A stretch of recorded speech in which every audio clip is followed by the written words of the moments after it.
સ્વાગત છે વિદ્યાર્થી મિત્રો ફિઝિક્સના ચેપ્ટર નંબર 1ના પાર્ટ 9માં. તો ગઈકાલ મિત્રો આપણે બે એક્ઝામ્પલની વાત કરી હતી અને આજે આપણે આગળ તરફ જઈએ તો હવે આપણે આજે થિયરી થોડીક લઈશું, જેમાં આજનો પ્રશ્ન આપણે એવો છે કે વિદ્યુત ડાયપોલ કોને કહેવાય અને તેનો એસઆઈ એકમ જણાવો. તો પેલો આપણે પ્રશ્નની વાત કરીશું, ક્વેશ્ચન કે વિદ્યુત ડાયપોલ કોને કહેવાય. તો વિદ્યુત ડાયપોલ એટલે શું? તો વિદ્યુત ડાયપોલ અને એને ઇંગ્લિશમાં ઇલેક્ટ્રિક, વિદ્યુત એટલે ઇલેક્ટ્રિક, ડાયપોલ એવું કહેવાય છે, ઇલેક્ટ્રિક ડાયપોલ. તો વિદ્યુત ડાયપોલ કોને કહેવાય? તો ખૂબ જ સરળ વ્યાખ્યા છે એની કે બે વિદ્યુત ભારો હોય, બે વિદ્યુત ભારી પાસે સમાન મૂલ્યના, એક છે મારી પાસે પ્લસ ક્યુ અને એક મારી પાસે માઇનસ ક્યુ. બંને મિત્રો સમાન વિદ્યુત ભારો છે. એવું નથી કે એક 2Q છે, એક Q છે, એક 3Q છે, એક 4Q છે, એવું નથી. બંને સમાન છે, એક પ્લસ Q છે ને એક માઇનસ Q વિદ્યુત ભાર છે. અને આ બે વિદ્યુત ભારો છે વિજાતીય વિદ્યુત ભારો છે, એક પ્લસ અને માઇનસ. બંને એકબીજાથી 2a જેટલા અંતરે હોય, 2a જેટલા અંતરે. હવે 2a જેટલું અંતર એટલે શું કે આ બંનેને જોડતી જે રેખા છે વચ્ચે, ધારો કે અહીંયા મધ્યબિંદુ O છે, મધ્યબિંદુ O છે, મધ્યબિંદુથી પ્લસ ક્યુનું અંતર પણ એ છે અને મધ્યબિંદુથી માઇનસ ક્યુનું અંતર પણ એ છે. તો અહીંયા જો મધ્યબિંદુથી બંને વિદ્યુત ભારો સમાન અંતરે આવેલા છે, તો કુલ અંતર કેટલું થઈ ગયું? 2a. તો જે આવી રચના બને છે પ્લસ ક્યુ અને માઇનસ ક્યુ અમુક અંતરે રહેલા હોય, અમુક અંતરે રહેલા હોય તો તેને વિદ્યુત ડાયપોલ કહેવાય છે. સરખી રીતે આપણે વ્યાખ્યા આપીએ તો એકબીજાથી અમુક અંતરે આવેલા બે વિજાતીય વિદ્યુત ભારો, આ બે વિજાતીય વિદ્યુત ભારો છે, બે વિજાતીય વિદ્યુત ભારોની સમાન વિદ્યુત ભાર છે, જો પ્લસ ક્યુ છે માઇનસ ક્યુ, સમાન વિદ્યુત ભારોની જોડને વિદ્યુત ડાયપોલ કહેવાય છે. તો આને મિત્રો વિદ્યુત ડાયપોલ કહેવાય. પ્લસ વિદ્યુત ભાર અને ઋણ વિદ્યુત ભાર બંને એકબીજાથી અમુક અંતરે રહેલા હોય, બંને વિજાતીય વિદ્યુત ભાર હોય તો આવી જે રચના બને એને કહેવાય વિદ્યુત ડાયપોલ કહેવાય છે. આની વચ્ચે મિત્રો સામાન્ય રીતે શું જોવા મળે છે? આકર્ષણ જોવા મળે છે. હવે આ વિદ્યુત ડાયપોલ છે એની જોડ છે. હવે કોઈ પણ ધારો કે માધ્યમમાં આ ડાયપોલ છે એ મોમેન્ટ કરે છે, મોમેન્ટ એટલે ગતિ કરે, અથવા પોતાની જે ધરી છે મધ્યમા સ્થાનની ઓની આસપાસ શું કરે? ભ્રમણ કરતું હોય તો એની ડાયપોલ મોમેન્ટ એટલે તેમની ગતિ, તો મોમેન્ટ પણ હોય છે. તો ડાયપોલ મોમેન્ટની દિશા કઈ તરફ હોય છે? તો કે માઇનસ ક્યુથી પ્લસ તરફ. ડાયપોલ મોમેન્ટની દિશા માઇનસ ક્યુથી પ્લસ ક્યુ તરફ હોય છે. તો અહીંયા આપણે વાત કરીએ કે ડાયપોલ મોમેન્ટ કોને કહેવાય? કે વિદ્યુત ભાર Q અને તેમની વચ્ચેના અંતર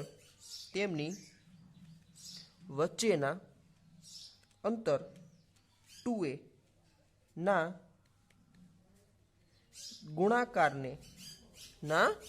ગુણાકારને ડાયપોલ મોમેન્ટ કહેવાય. શું કહેવાય મિત્રો? ડાયપોલ મોમેન્ટ એને P વડે દર્શાવાય, ડાયપોલ મોમેન્ટ કહે છે. ડાયપોલ મોમેન્ટ એટલે બીજું કાંઈ નહીં મિત્રો, આ જે રચના છે વિદ્યુત ડાયપોલની એ પોતાની ધરીની આસપાસ જે ભ્રમણ કરતું હોય તેને શું કહેવાય છે? ડાયપોલ મોમેન્ટ કહેવાય છે. ઓકે, આ ડાયપોલ મોમેન્ટની જે ભ્રમણની દિશા કઈ તરફ હોય? તો કે માઇનસ ક્યુથી પ્લસ ક્યુ તરફ. ડાયપોલ મોમેન્ટની દિશા હંમેશા યાદ રાખજો, આ ડાયપોલ મોમેન્ટની દિશા હંમેશા માઇનસ ક્યુથી ક્યુ તરફ હોય છે. અહીંયા ડાયપોલ મોમેન્ટનું સૂત્ર છે P ઇઝ ઇક્વલ ટુ, શું કીધું છે? વિદ્યુત ભાર અને તેમની વચ્ચેના અંતરના ગુણાકારને. તો વિદ્યુત ભાર એટલે Q અને તેમની વચ્ચેનું અંતર કેટલું છે? આ બંને વચ્ચેનું અંતર 2a. તો 2a એમની વચ્ચેનું અંતર છે ઇન્ટુ Q, તો આને કહેવાય ડાયપોલ મોમેન્ટ. યાદ રાખજો આ સૂત્ર, ડાયપોલ મોમેન્ટનું સૂત્ર. ડાયપોલ મોમેન્ટ એટલે બીજું કાંઈ નહીં છે, આપણું ડાયપોલ છે એ ભ્રમણ કરે છે, તેની મોમેન્ટને ડાયપોલ મોમેન્ટ કહેવાય છે. P ઇઝ ઇક્વલ ટુ, એને P વડે દર્શાવાય છે, P is equal to 2a, તેમની વચ્ચેનું અંતર 2a ઇન્ટુ ગુણાકારમાં આવું છે મિત્રો Q. આ સૂત્ર આગળ આપણે ઉપયોગમાં આવશે, ડાયપોલ મોમેન્ટનું સૂત્ર. અને આ ડાયપોલ મોમેન્ટની આ સદિશ રાશિ છે, ડાયપોલ મોમેન્ટ સદિશ રાશિ હોવાથી તેમની દિશા કઈ તરફ હોય? તો કે તેમની દિશા છે હંમેશા માઇનસ ક્યુથી ક્યુ તરફ હોય. આ માઇનસ ક્યુથી ક્યુ તરફ આપણે ડાયપોલ મોમેન્ટની દિશા દર્શાવી છે. અહીંયા માઇનસ ક્યુથી પ્લસ ક્યુ તરફ ડાયપોલ મોમેન્ટની દિશા હોય છે. હવે એના એકમની વાત કરીએ, આપણે એનો એસઆઈ એકમની વાત કરીએ. એસઆઈ એકમ તો અહીંયા મિત્રો આ 2a છે શું છે મિત્રો? અંતર છે. તો અંતરનો એકમ થાય મીટર, અંતરનો એકમ થાય મીટર. અને ક્યુ વિદ્યુત ભાર છે જેનો એકમ થાય કુલમ. તો આનો એસઆઈ એકમ થયો ડાયપોલ મોમેન્ટનો coulomb into metre, coulomb into metre. તો આનું પારિમાણિક સૂત્ર પણ આપણે મેળવી શકીએ. તો ડાયપોલ મોમેન્ટનું પારિમાણિક સૂત્ર m0 L1 T1 અને એમ્પિયરની 1 ઘાત. તો આ પણ તમે મિત્રો મેળવી શકો, L1 T1 અને એમ્પિયરની 1 ઘાત. ઓકે, તો ડાયપોલ મોમેન્ટનું પારિમાણિક સૂત્ર છે. હવે આગળ વાત કરીએ કે ડાયપોલ મોમેન્ટ પરનો કુલ વિદ્યુત ભાર વાત કરીએ. ડાયપોલનો કુલ વિદ્યુત ભાર, ડાયપોલનો કુલ વિદ્યુત ભારની આપણે વાત કરીએ તો કુલ વિદ્યુત ભાર કેટલો છે? એક તો પ્લસ ક્યુ વિદ્યુત ભાર છે તો આપણે પ્લસ ક્યુ મૂકીએ, અને બીજું અહીંયા વિદ્યુત ભાર માઇનસ ક્યુ છે તો માઇનસ ક્યુ મૂકી દઈએ. તો જો અહીંયા પ્લસ ક્યુ અને માઇનસ ક્યુ સમાન વિદ્યુત ભાર છે અને વચ્ચે નિશાન પણ કેવી છે? વિરુદ્ધ છે. તો કુલ વિદ્યુત ભાર મિત્રો શૂન્ય થાય છે. ડાયપોલ પરનો કુલ વિદ્યુત ભાર હંમેશા કેવો થાય છે? શૂન્ય થાય છે. પરંતુ જો અહીંયા વિદ્યુત ભાર, કુલ વિદ્યુત ભાર શૂન્ય છે, પણ આ ડાયપોલનું વિદ્યુત ક્ષેત્ર શૂન્ય નથી. યાદ રાખજો કે ડાયપોલનું વિદ્યુત ક્ષેત્ર છે એ શૂન્ય નથી. ડાયપોલનો કુલ વિદ્યુત ભાર શૂન્ય છે. આ બંનેનું મળીને જે તંત્ર છે, તંત્રનો કુલ વિદ્યુત ભાર શૂન્ય છે, પણ તેનું વિદ્યુત ક્ષેત્ર શૂન્ય છે નહીં. હવે એક આપણને એવી પણ વ્યાખ્યા પૂછી શકાય કે બિંદુ ડાયપોલ કોને કહેવાય? એક એવો પણ એક માર્કમાં સવાલ આવી શકે છે કે બિંદુ ડાયપોલ કોને કહેવાય? તો કે આપણી પાસે ડાયપોલ મોમેન્ટનું સૂત્ર છે P = 2a × q. આ ડાયપોલ મોમેન્ટનું સૂત્ર છે. હવે જ્યારે બંને ડાયપોલ વચ્ચેનું અંતર છે, બંને ડાયપોલ વચ્ચેનું જે અંતર છે એ ખૂબ જ સૂક્ષ્મ હોય, એટલા માટે કે 2a 0 તરફ જાય છે. બંને વચ્ચેનું અંતર ખૂબ જ સૂક્ષ્મ હોય એટલે 0 નજીક હોય, અને 0ની નજીક હોય. અને જો વિદ્યુતભાર Q છે એ ઇન્ફિનિટી હોય, વિદ્યુતભાર Q જો ઇન્ફિનિટી હોય તો આને બિંદુ ડાયપોલ કહેવાય. તો સમજી લો મિત્રો કે જ્યારે limit Q tends to infinity, એટલે વિદ્યુતભારનું મૂલ્ય ઇન્ફિનિટી તરફ જતું હોય, એટલે હંમેશા વધતું જ હોય, બહુ એક્સ્ટ્રીમ મૂલ્ય હોય ખૂબ જ ઇન્ફિનિટી તરફ, તો વિદ્યુતભારનું મૂલ્ય ઇન્ફિનિટી તરફ હોય, તથા એમની વચ્ચેનું જે ડાયપોલ વચ્ચેનું અંતર છે એ ખૂબ જ સૂક્ષ્મ હોય, 0 તરફનું હોય, ત્યારે તેવા ડાયપોલને બિંદુવત શું કહેવાય? બિંદુ ડાયપોલ કહે છે. તો એવા ડાયપોલને બિંદુ ડાયપોલ કહેવાય. બિંદુ ડાયપોલ એટલે એક નાનું ધારો કે આ બિંદુ છે, બિંદુ, કારણ કે અંતર જુઓ મિત્રો, આ બંને વચ્ચે અંતર ખૂબ જ સૂક્ષ્મ થઈ ગયું, 0 તરફ જાય છે, એટલે અંતર બે વિદ્યુતભારો વચ્ચેનું અંતર ખૂબ જ સૂક્ષ્મ હોય, તો તેવા ડાયપોલને બિંદુ ડાયપોલ કહેવાય છે. હવે આ વિદ્યુત ડાયપોલની વાત કરીએ આપણે. અહીંયા વાત કરી વિદ્યુત ડાયપોલ પરનો કુલ વિદ્યુતભાર શૂન્ય છે, પણ એનું વિદ્યુત ક્ષેત્ર શૂન્ય નથી. હવે એનું વિદ્યુત ક્ષેત્ર આપણે ગોતવું છે કે ડાયપોલનું વિદ્યુત ક્ષેત્ર કેટલું હોય છે. કે ડાયપોલનું વિદ્યુત ક્ષેત્ર આપણે ગોતવું હોય તો ડાયપોલના વિદ્યુત ક્ષેત્રની ગણતરી માટે આપણે કયા નિયમનો ઉપયોગ કરી શકીએ? તો કે કુલમનો નિયમ છે. કુલમના નિયમ ઉપયોગથી પણ આપણે વિદ્યુત ક્ષેત્ર ગણી શકીએ. બીજું કે સંપાતપણાનો સિદ્ધાંત આપણે જોયો હતો, તો કે સંપાતપણાના સિદ્ધાંત પરથી પણ વિદ્યુત ક્ષેત્ર આપણે ગણી શકીએ. તો ડાયપોલનું વિદ્યુત ક્ષેત્ર છે એ કુલમના નિયમ પરથી અથવા સંપાતપણાના સિદ્ધાંત પરથી આપણે ડાયપોલનું વિદ્યુત ક્ષેત્ર ગણી શકીએ. તો યાદ રાખજો મિત્રો, આ વિદ્યુત ડાયપોલનું આ નાનો તો 2 માર્ક્સનો સવાલ છે, જેમાં આપણે આકૃતિ દોરવાની છે, કે એમાં વ્યાખ્યા લખવાની છે વિદ્યુત ડાયપોલની, કે બે વિજાતીય વિદ્યુતભારો હોય એ અમુક અંતરે રહેલા હોય, બે સમાન અને વિજાતીય વિદ્યુતભારો અમુક અંતરે રહેલા હોય તો તેવી રચનાને વિદ્યુત ડાયપોલ કહેવાય છે. અને વિદ્યુત ડાયપોલની ડાયપોલ મોમેન્ટ હોય છે, ડાયપોલ મોમેન્ટનું સૂત્ર થાય 2a/q, અને ડાયપોલ મોમેન્ટની દિશા હોય છે -q થી +q તરફ. એનું એકમ લખી નાખશું કુલમ ઇન્ટુ મીટર, એનું પારિમાણિક સૂત્ર. તેમનો કુલ વિદ્યુતભાર શૂન્ય થાય છે, પણ એનું વિદ્યુત ક્ષેત્ર શૂન્ય થતું નથી. તો હવે ડાયપોલનું આપણે વિદ્યુત ક્ષેત્ર ગણવું છે, પણ એના બે આપણી પાસે સવાલ છે. ડાયપોલનું વિદ્યુત ક્ષેત્ર ગણવું હોય, ધારો કે મારી પાસે આ ડાયપોલ છે, આ છે +q, આ મારી પાસે છે માઇનસ ક્યુ, તો ડાયપોલની આ અક્ષ કહેવાય છે. આ જે શું કહેવાય છે? ડાયપોલની અક્ષ. તો ડાયપોલની અક્ષ પરના ધારો કે મારી પાસે અહીંયા કોઈ પણ બિંદુ હોય, ડાયપોલની અક્ષ પર કોઈ પણ બિંદુ પી હોય, તો અક્ષ પર વિદ્યુત ક્ષેત્ર પણ આપણે મેળવી શકો, વિદ્યુત ક્ષેત્ર. તો ડાયપોલની અક્ષ પર વિદ્યુત ક્ષેત્ર પહેલા આપણે મેળવીશું. પહેલો સવાલ આપણો એ છે કે ડાયપોલની અક્ષ પરના કોઈ પણ બિંદુએ વિદ્યુત ક્ષેત્ર કેટલું હોય એ મેળવીશું. અને બીજો સવાલ આમાં કે ધારો કે મારી પાસે આ ડાયપોલ છે પ્લસ ક્યુ અને આ માઇનસ ક્યુ, તો ડાયપોલની આ અક્ષ છે, અક્ષને લંબ વચ્ચેનું મધ્ય કેન્દ્ર છે ઓ, ત્યાંથી અમુક અંતરે અહીંયા ધારો કે મારી પાસે પી બિંદુ અહીંયા લંબ આવેલું છે, તો આને લંબ દ્વિભાજક પર વિદ્યુત ક્ષેત્ર. તો ડાયપોલની અક્ષને લંબ દ્વિભાજક ઉપર વિદ્યુત ક્ષેત્ર. તો બે મિત્રો સવાલ જોવાના છે કે ડાયપોલની અક્ષ પર પી બિંદુ હોય ત્યારે વિદ્યુત ક્ષેત્ર કેટલું આવે, અને ડાયપોલની અક્ષને લંબ એક અમુક અંતરે પી બિંદુ આવેલું હોય એટલે કે લંબ દ્વિભાજક, આને કહેવાય લંબ દ્વિભાજક ઉપર વિદ્યુત ક્ષેત્ર કેટલું છે એની આપણે ગણતરી કરવાની છે.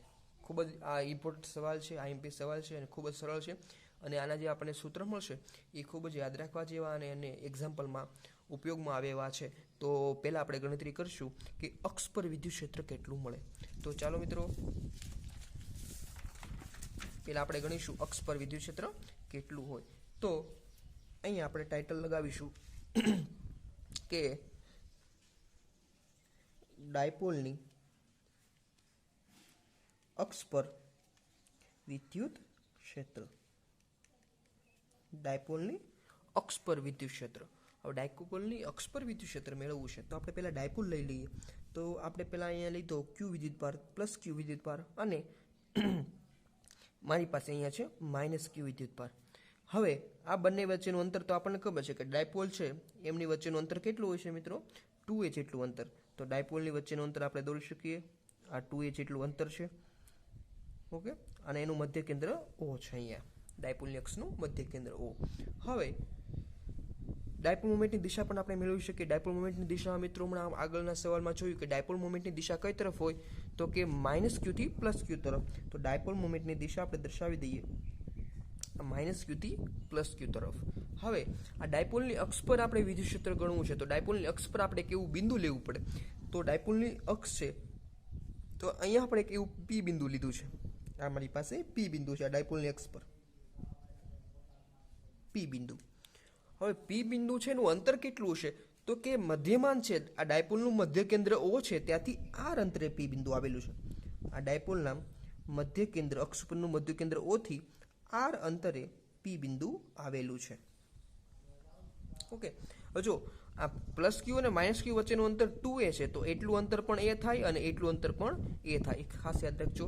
ઓકે, હવે મારે વિદ્યુત ક્ષેત્ર ગણવું છે તો મિત્રો ધ્યાન રાખજો અહીંયા પ્લસ ક્યુ વિદ્યુતભાર છે. પ્લસ ક્યુ વિદ્યુતભારના કારણે પી બિંદુ આગળ વિદ્યુત ક્ષેત્ર ગણવું હોય તો આપણને ખબર છે પ્લસ વિદ્યુતભાર હોય તો એની ક્ષેત્રરેખા કઈ તરફ હોય છે?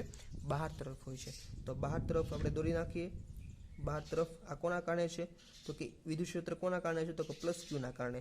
અહીંયા ઋણ વિદ્યુતભાર છે તો ઋણ વિદ્યુતભાર માટે વિદ્યુત ક્ષેત્ર કઈ તરફ હોય તો કે પોતાની તરફ હોય. તો પી બિંદુ તરફ આ માઇનસ ક્યુ તરફ પોતાની તરફ, તો E માઇનસ ક્યુ. ઓકે, તો અહીંયા આપણને વિદ્યુત ક્ષેત્રની ગણતરી કરી. હવે પી બિંદુ આગળ તો પહેલા આપણે વાત કરશું કે પી બિંદુ પાસે પ્લસ ક્યુ ના કારણે વિદ્યુત ક્ષેત્ર. પી બિંદુ પાસે પ્લસ ક્યુ ના કારણે વિદ્યુત ક્ષેત્ર તો આપણે ગણી લઈએ E plus q is equal to કે કયો વિદ્યુતભાર છે મિત્રો અહીંયા પ્લસ ક્યુ, તો ઉપર ગુણાકારમાં પ્લસ ક્યુ છેદમાં એમની વચ્ચેનું અંતર. હવે પ્લસ ક્યુ અને પી વચ્ચેનું અંતર જોઈએ છે આપણે તો એ આપણે પણ મેળવી શકીએ. જુઓ મિત્રો અહીંયા કુલ અંતર કેટલું છે? આર અંતર છે. કુલ અંતર કેટલું છે? પી થી O વચ્ચેનું અંતર આર છે. હવે આરમાંથી આપણે એટલું અંતર બાદ કરી દઈએ, આરમાંથી એટલું અંતર બાદ કરી દઈએ તો આપણી પાસે એટલું અંતર વધે. ઓકે, તો હવે આ અંતર આર છે અને એટલું અંતર આપણી પાસે એ છે તો આરમાંથી એ બાદ કરી દઈએ તો આપણી પાસે એટલું અંતર વધે. તો નીચે આપણે અંતર કેટલું આવશે મિત્રો? ક્યુ થી પી વચ્ચેનું અંતર તો કે આર માઇનસ એ એનો વર્ગ, આર માઇનસ એનો વર્ગ. હવે આ ઈ પ્લસ ક્યુની દિશા કઈ છે તો કે પીની તરફ. આ હું ઈ પ્લસ ક્યુની દિશા કઈ છે તો પીની તરફ. તો આપણે લખી નાખીએ પી કેપ, અથવા આવું લખી નાખીએ ડાબી તરફ. ઓકે, હવે પી બિંદુ પાસે પ્લસ ક્યુના કારણે આપણે વિદ્યુત ક્ષેત્ર ગણવું છે. હવે પી બિંદુ પાસે માઇનસ ક્યુના કારણે વિદ્યુત ક્ષેત્ર માઇનસ ક્યુ કારના વિદ્યુત ક્ષેત્ર ગણવું છે આપણે. તો હવે E minus q is equal to k q, પણ અહીંયા જો ક્યુ વિદ્યુતભાર કેવો છે મિત્રો, અહીંયા માઇનસ છે તો આગળ અહીંયા માઇનસ લખીશું છેદમાં. હવે એનું અંતર લખીએ તો જો માઇનસ ક્યુથી પી વચ્ચેનું અંતર, તો આપણને મિત્રો પી થી ઓ વચ્ચેનું અંતર આર ખબર છે. હવે અહીંથી ઓ થી ક્યુ વચ્ચેનું અંતર કેટલું છે તો કે એ, તો ટોટલ અંતર કેટલું થઈ ગયું આર પ્લસ એ, તો છેદમાં આવશે આર પ્લસ એ એનો વર્ગ. અને એની દિશા કઈ છે પીની જમણી તરફ આવશે, જમણી તરફ, કારણ કે ઈ માઇનસ ક્યુ કઈ તરફ છે તો કે આ તરફ, જમણી તરફ. પી આ તરફ છે ને માઇનસ ક્યુની દિશા આ તરફ છે, તો પીની જમણી તરફ. ઓકે, હવે આપણે હમણાં વાત કરી હતી કે ડાયપોલનું આપણે વિદ્યુત ક્ષેત્ર ગણવું હોય તો આપણે સંપાતપણાના સિદ્ધાંત મુજબ ગણી શકીએ. તો અહીંયા સંપાતપણાનો સિદ્ધાંતનો ઉપયોગ કરીએ.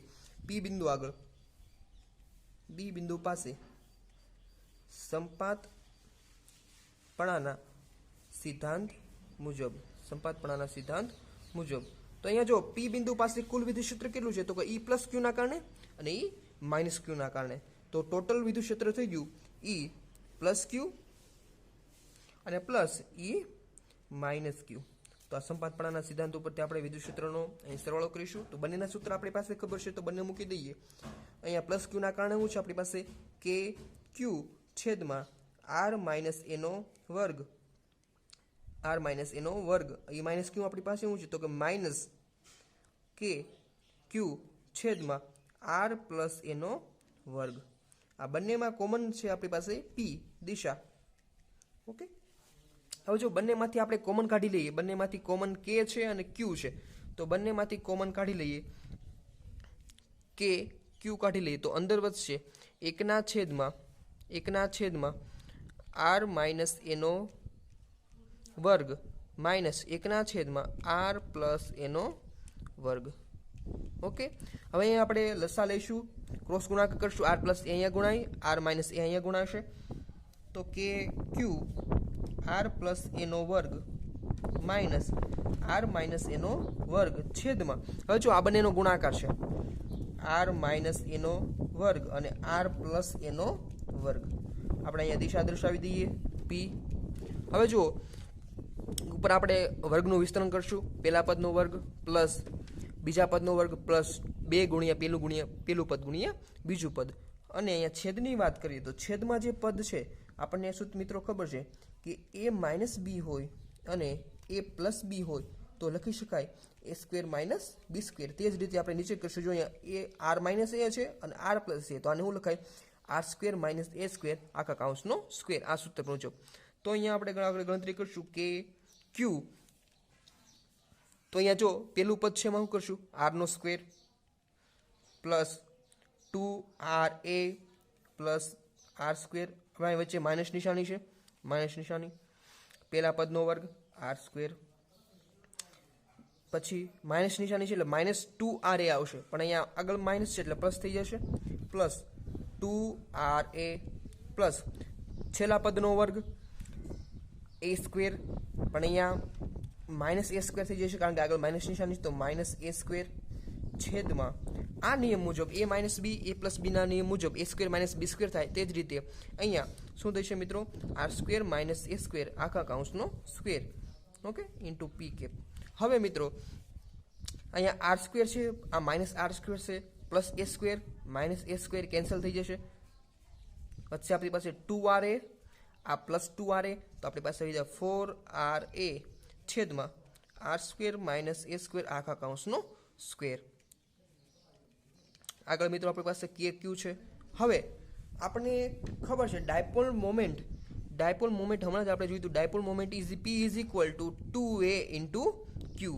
Dipole moment 2a into q. જો અહીંયા આપણે ગણતરી ગોઠવવું છે તો અહીંયા 4 રહેશે, એમાંથી 2a બહાર કાઢી લઈએ અને ક્યુ તો આપણી પાસે છે જ, તો આપણે બહાર કાઢી લઈએ. 2a ક્યુ બહાર કાઢી લઈએ.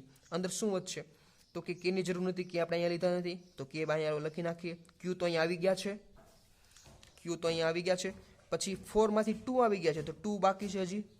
પછી આર નથી આવ્યા તો આર લખી નાખીએ.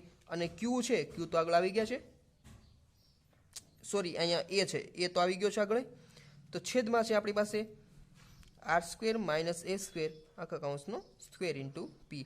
હવે જો અહીંયા 2a ક્યુ બરાબર લખશું આપણે, 2a ક્યુ બરાબર શું લખશું આપણે મિત્રો, પી લખશું. તો અહીંયા 2 આ કે આ આર અને આના બરાબર લખશું પી, ડાયપોલ મોમેન્ટ પી, છેદમાં r square minus a square આખા કૌંસનો સ્ક્વેર ઇન્ટુ પી કેપ. તો મિત્રો આ આપણને સૂત્ર મળ્યું છે 2kr ઇન્ટુ પી છેદમાં r square minus a square આખા કૌંસનો સ્ક્વેર. હવે થોડાક આપણે આગળ જઈએ તો આ સૂત્ર અહીંયા લખું છું બીજી વખત.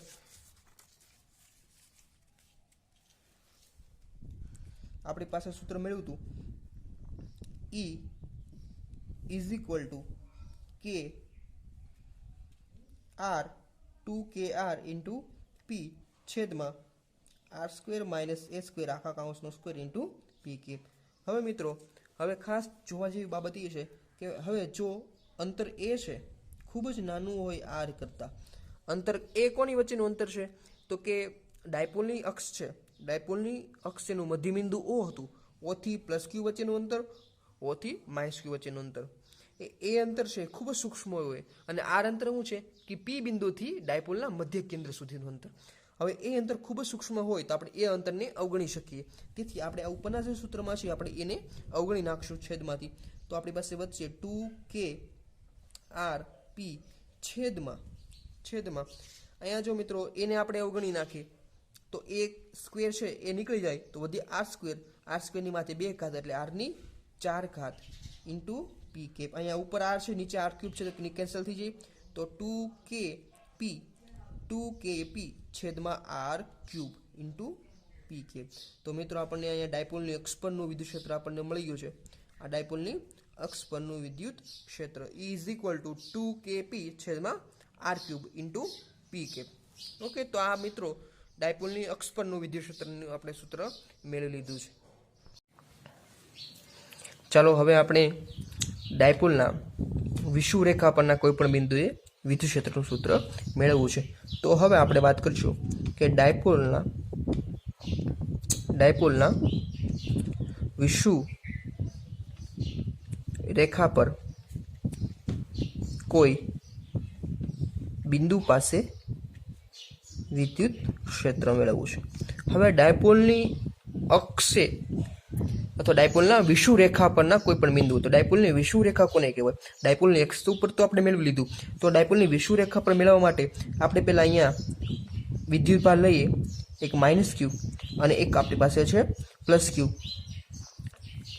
આ બંને વચ્ચે આપણે એક રેખા દોરી દઈએ અને આમની વચ્ચેનું અંતર કેટલું છે મિત્રો? 2a અંતર છે. તો આપણી પાસે એક આ ડાયપોલ તૈયાર થઈ ગયો છે. આ ડાયપોલનું મધ્ય કેન્દ્ર O છે, એક માઇનસ ક્યુ પ્લસ ક્યુ વિદ્યુત ભાર વચ્ચે 2a અંતર છે. આ એક આપણી પાસે ડાયપોલ છે. હવે ડાયપોલની વિષુવરેખા કોને કહેવાય? તો ડાયપોલની વિષુવરેખા આપણે અક્ષ તો આ કહેવાય. વિષુવરેખા કઈ કહેવાય મિત્રો? મધ્ય કેન્દ્રથી આ અંતર લંબ દ્વિભાજ અથવા વિષુવરેખાને આને કહેવાય. તો અહીંયા ડાયપોલના જે મધ્ય કેન્દ્ર O થી આર અંતરે, મધ્ય કેન્દ્રથી આર અંતરે આપણી પાસે એક પી બિંદુ આવેલું છે. તો આ અંતર કેટલું છે મિત્રો? આર અંતર છે. ડાયપોલના મધ્ય કેન્દ્રથી આર અંતરે પી બિંદુ આવેલું છે. તો તેના પર આપણે વિદ્યુત ક્ષેત્રનું સૂત્ર મેળવવું છે. તો હવે ધ્યાન રાખજો, આપણે આકૃતિ દોરીએ છીએ. હવે આ માઇનસ ક્યુ છે, માઇનસ ક્યુથી આપણે એક આ પી બિંદુને જોડી દઈએ અને પ્લસ ક્યુને પણ આપણે એક રેખાથી જોડી દઈએ. હવે માઇનસ ક્યુના કારણે, માઇનસ ક્યુ વિદ્યુત ભારના કારણે પી બિંદુ આગળ વિદ્યુત ક્ષેત્ર જુઓ મિત્રો. આ માઇનસ ક્યુ વિદ્યુત ભાર છે, તો માઇનસ ક્યુના કારણે વિદ્યુત ક્ષેત્ર કઈ તરફ હોય? પોતાની તરફ હોય. તો કે માઇનસ ક્યુના કારણે પોતાની તરફ, તો ઈ માઇનસ ક્યુના કારણે. હવે અહીંયા પ્લસ ક્યુ વિદ્યુત ભાર છે, તો પ્લસ ક્યુ વિદ્યુત ભારના કારણે વિદ્યુત ક્ષેત્ર કઈ તરફ હોય છે મિત્રો? બહારની તરફ હોય છે. તો આપણે બહારની તરફ આપણે વિદ્યુત ક્ષેત્ર દોરી દઈએ. તો કે આ વિદ્યુત ક્ષેત્ર કોના કારણે છે? તો તો કે પ્લસ ક્યુના કારણે. હવે આ બંને વિદ્યુત ક્ષેત્ર ઈ પ્લસ ક્યુ અને ઈ માઇનસ ક્યુ એનો પરિણામી સદિશ આપણને અહીંયા મળે છે. આ એનો પરિણામી સદિશ છે. ઈ લંબ લખીએ કારણ કે લંબ દ્વિભાજક ઉપર છે ને વિષુવ રેખા પર. ઈ લંબ. ઓકે, પરિણામી વિદ્યુત ક્ષેત્ર. હવે આ ખૂણો આપણે ધ્યાનમાં રાખીએ કે ધારો કે આ ખૂણો થીટા હોય અથવા આ ખૂણો થીટા હોય તો મિત્રો આ ખૂણો પણ થીટા થાય અને આ ખૂણો પણ થીટા થાય. આ ખૂણો થીટા છે અને આ ખૂણો પણ થીટા છે. તો હવે આપણે આગળ તરફ જઈએ તો સૌપ્રથમ વાત કરીએ તો પહેલા અંતરની વાત કરી લઈએ કે તો કે માઇનસ ક્યુ થી પી વચ્ચેનું અંતર કેટલું છે અને પ્લસ ક્યુ થી પી વચ્ચેનું અંતર કેટલું છે. તો એના માટે હું પહેલા માઇનસ ક્યુ થી અંતર ગણું છું. તો પહેલા ત્રિકોણ દોરું છું. જે આ ત્રિકોણ છે એ ત્રિકોણ અહીંયા દોરું છું. આ ત્રિકોણ અહીંયા દોરું છું. તો કે આપણી પાસે આ પી બિંદુ અહીંયા હતું, આ માઇનસ ક્યુ વિદ્યુત ભાર છે અને આ મારી પાસે ઓ છે મધ્ય કેન્દ્ર. હવે આ અંતર મારી પાસે ખબર છે. આ અંતર મારી પાસે કેટલું છે? એ છે. આ અંતર મારી પાસે કેટલું છે? એ છે. આ અંતર મારી પાસે કેટલું છે? આર છે. તો આ અંતર મને પાયથાગોરસના પ્રમેય મેળવી શકાય. કેટલું થાય મિત્રો? R square plus a square એનું વર્ગમૂળ. તો આ અંતર મારી પાસે થઈ ગયું માઇનસ ક્યુ થી પી વચ્ચેનું અંતર R square plus a square. આવી જ રીતે મિત્રો પ્લસ ક્યુ થી અહીંયા જે પ્લસ ક્યુ થી પી વચ્ચેનું અંતર છે અહીંયા આ અંતર આર છે. આ અંતર કેટલું છે મિત્રો? એ છે. તો આ અંતર પણ કેટલું થાય? વર્ગમૂળમાં R square plus a square ને આ અંતર પણ વર્ગમૂળમાં R square plus a square. Okay, અને હવે મારી પાસે ખબર છે અહીંયા ખૂણો કેટલો છે મિત્રો? હમણાં વાત કરી હતી ખૂણો કેટલો છે? થીટા ખૂણો છે. તો કોસ થીટા પણ તમે મેળવી શકો. તો કોસ થીટા કેટલો થાય? કોસ થીટા બરાબર પાસેની બાજુ છેદમાં કર્ણ. પાસેની બાજુ કેટલી છે? તો કે એ છેદમાં કર્ણ કેટલો છે? તો કે વર્ગમૂળમાં R square plus a square. તો કોસ થીટાની કિંમત પણ આપણે યાદ રાખવાની છે. કેટલી છે મિત્રો? એના છેદમાં r square plus a square. હવે આપણે આગળ તરફ જઈએ તો પહેલા આપણે ગણતરી કરશું કે પ્લસ ક્યુના કારણે પી બિંદુ પાસે વિદ્યુત ક્ષેત્ર. હવે પ્લસ ક્યુના કારણે વિદ્યુત ક્ષેત્ર જોઈએ તો પ્લસ ક્યુ વિદ્યુત ભાર આપણે અહીંયા છે એના કારણે પી બિંદુ પર વિદ્યુત ક્ષેત્ર. તો આપણે એના માનાકમાં લખશું E plus q is equal to કે કયો વિદ્યુત ભાર છે? પ્લસ ક્યુ એટલે ઉપર ગુણાકારમાં ક્યુ અને પ્લસ ક્યુ થી પી વચ્ચેનું અંતર કેટલું છે? તો કે વર્ગમૂળમાં R square plus a square. આપણે અહીંયા આપણે અંતરનો વર્ગ આવે છે તો વર્ગમૂળ કેન્સલ થઈ જશે તો વધશે આપણી પાસે R square plus a square. Okay, આ જ રીતે માઇનસ ક્યુ વિદ્યુત ભારના કારણે પી બિંદુ પાસે વિદ્યુત ક્ષેત્ર. તો એને પણ આપણે માનાકમાં લખશું ઈ માઇનસ ક્યુ. માનાકમાં લખવાથી મિત્રો અહીં નિશાની માઇનસ ઋણ નિશાની નીકળી જશે. તો કે ક્યુ છેદમાં એમનું અંતર પણ કેટલું છે? વર્ગમૂળમાં R square plus a square. પણ અંતરનો વર્ગ છે તેથી વર્ગમૂળ નીકળી જશે R square plus a square. તો મિત્રો જુઓ બંનેનું કિંમત સરખી છે. ઈ પ્લસ ક્યુ છે માનાકમાં એની કિંમત કરું કે ક્યુના છેદમાં r square plus a square અને ઈ માઇનસ ક્યુ માનાકમાં છે એની કિંમત પણ કે ક્યુના છેદમાં r square plus a square. તો આપણે કહી શકીએ કે E plus q is equal to E minus u is equal to E કહી દઉં છું. શું કહી દઉં છું મિત્રો? ઈ. કારણ કે બંનેનું મૂલ્ય કેવું છે મિત્રો? સરખું છે તો એને આપણે ઈ નામ આપી દીધું છે. હવે પરિણામી વિદ્યુત ક્ષેત્ર ગણીએ. પી બિંદુ પાસે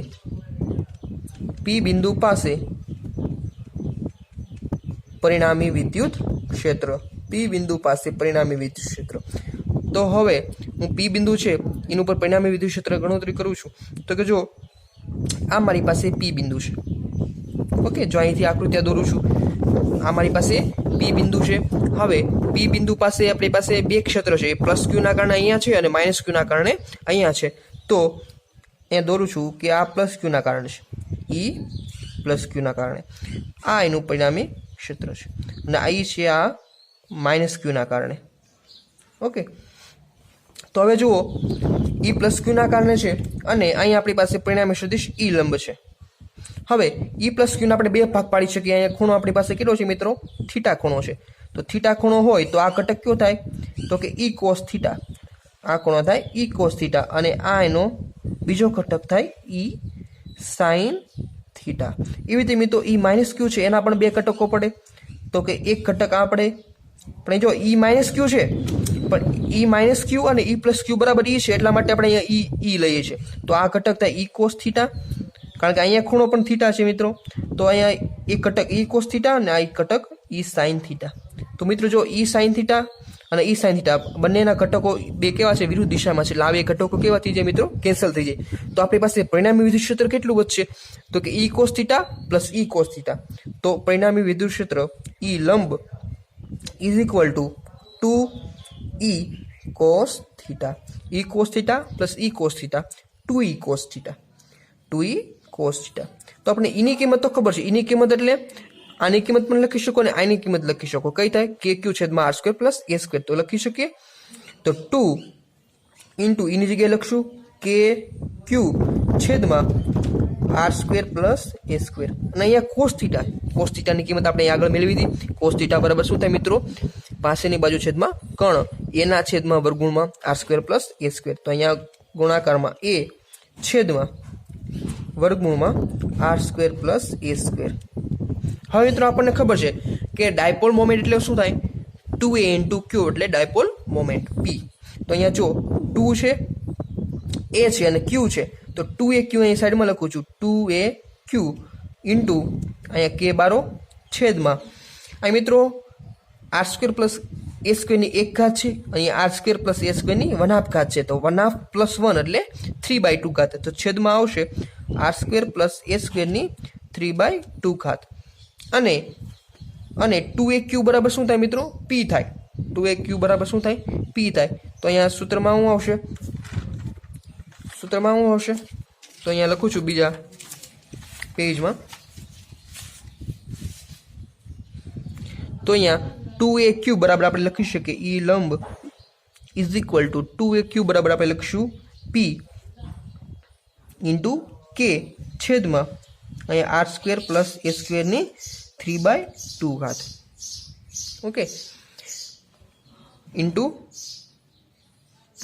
હવે જો મિત્રો અહીંયા p સદિશ છે, અહીંયા p સદિશ છે ને અહીંયા ઈ લંબ છે. હવે તમે રકમ પરથી આકૃતિ પરથી જોઈ શકો કે અહીંયા જો આકૃતિ આપણી પાસે છે. હવે p ની દિશા કઈ તરફ આવશે? p ની દિશા, p એટલે ડાયપોલ મોમેન્ટની દિશા. ડાયપોલ મોમેન્ટની દિશા કઈ તરફ હોય? હંમેશા -q થી પ્લસ તરફ. તો આપણે p ની દિશા દર્શાવું છું આ માઇનસ થી પ્લસ તરફ. આ p ની દિશા મળી ગઈ મને માઇનસ થી પ્લસ તરફ. હવે ઈ લંબની દિશા કઈ છે? તો કે આ તરફ. ઈ લંબની દિશા છે ડાબી બાજુ, p ની દિશા છે જમણી બાજુ. બંનેની દિશા કેવી છે મિત્રો? વિરુદ્ધ છે. તો અહીંયા હું લખી શકું કે ઈ લંબ અને p ની દિશા વિરુદ્ધ હોવાથી આપણે લખી શકીએ ઈ લંબ ઇઝ ઇક્વલ ટુ માઇનસ લખી શકું. કામ? બંને દિશા વિરુદ્ધ છે એટલે માઇનસ k p છેદમાં r સ્ક્વેર પ્લસ a સ્ક્વેરની 3/2 ઘાત ઇન્ટુ p કેપ. ઓકે, હવે મિત્રો આગળના જે આપણે થિયરી સાબિત કરી હતી એની જેમ જ અહીંયા લંબ દ્વિભાજક અક્ષ પર આપણે વાત કરી હતી એમ જ કે જ્યારે એ અંતર છે એ ખૂબ જ નાનું હોય r કરતાં, એ અંતર ખૂબ જ નાનું હોય r કરતાં, ત્યારે આપણે એને અવગણી શકીએ. તો એને અવગણતા ઈ લંબ is equal two minus kp. જો અહીંયા મિત્રો એને અવગણી નાખીએ તો વધે આપણી પાસે શું? r સ્ક્વેર ને માથે 3/2 ઘાત છે. તો આ 2 ઘાત અને આ 2 ઘાત કેન્સલ થઈ જાય. તો r ની કેટલી ઘાત વધે? 3 ઘાત. r ની 3 ઘાત. Okay, into p cap. તો મિત્રો ઈ લંબનું પણ આપણે સૂત્ર મળી ગયું છે કે ડાયપોલની વિષુવરેખા પર કોઈ પણ p બિંદુ હોય તેના માટે વિદ્યુત ક્ષેત્રનું સૂત્ર આપણે મેળવ્યું છે ઈ લંબ is equal two minus kp છેદમાં r ક્યુબ. તો અહીંયા મિત્રો જો અક્ષ પર વિદ્યુત ક્ષેત્ર આપણે મેળવ્યું હતું, અહીં લખું સાઈડમાં. અક્ષ પર વિદ્યુત ક્ષેત્ર કેટલું મળ્યું હતું? અક્ષ પર તો કે 2kp છેદમાં r ક્યુબ ઇન્ટુ p. તો અક્ષ પર વિદ્યુત ક્ષેત્ર આપણને કેટલું મળ્યું? તો કે 2kp છેદમાં r ક્યુબ. અને લંબ દ્વિભાજક પર કેટલું? -kp ના છેદમાં r ક્યુબ. જો અક્ષ ઉપર વિદ્યુત ક્ષેત્ર છે એ લંબ કરતાં કેટલું મળ્યું છે? 2 ગણું મળ્યું છે. બંને નિયમમાં તમે જોઈ શકો કે ડાયપોલનું વિદ્યુત ક્ષેત્ર છે એ 1 છેદમાં r ક્યુબના નિયમને અનુસાર ઘટે છે. તો લખી શકો છો અહીંયા ડાયપોલનું વિદ્યુત ક્ષેત્ર 1 છેદમાં r ક્યુબ અનુસાર ઘટે છે. આ એક મિત્રો MCQ છે. કે ડાયપોલનું વિદ્યુત ક્ષેત્ર છે 1/r³ અનુસાર ઘટે છે. જ્યારે આપણે ખાલી વિદ્યુત ક્ષેત્રની વાત કરીએ તો ખાલી વિદ્યુત ક્ષેત્ર છે એના સૂત્રમાં આપણને ખબર છે 1/r² અનુસાર ઘટે છે. r² અનુસાર ઘટે છે. તો મિત્રો અહીંયા ડાયપોલની અક્ષ પર અને ડાયપોલના લંબ દ્વિભાજક ઉપર અથવા વિષુવરેખા પરના બે આપણે સૂત્રો મેળવવા છે. તો આ બંને સૂત્રો ખૂબ જ જરૂરી છે અને ખૂબ જ ઉપયોગી છે એક્ઝામ્પલ માટે. તો બંને સૂત્રો તમારે યાદ રાખવાના છે અને ડાયપોલ મોમેન્ટનું સૂત્ર પણ તમારે યાદ રાખવાનું છે. Thank you very much.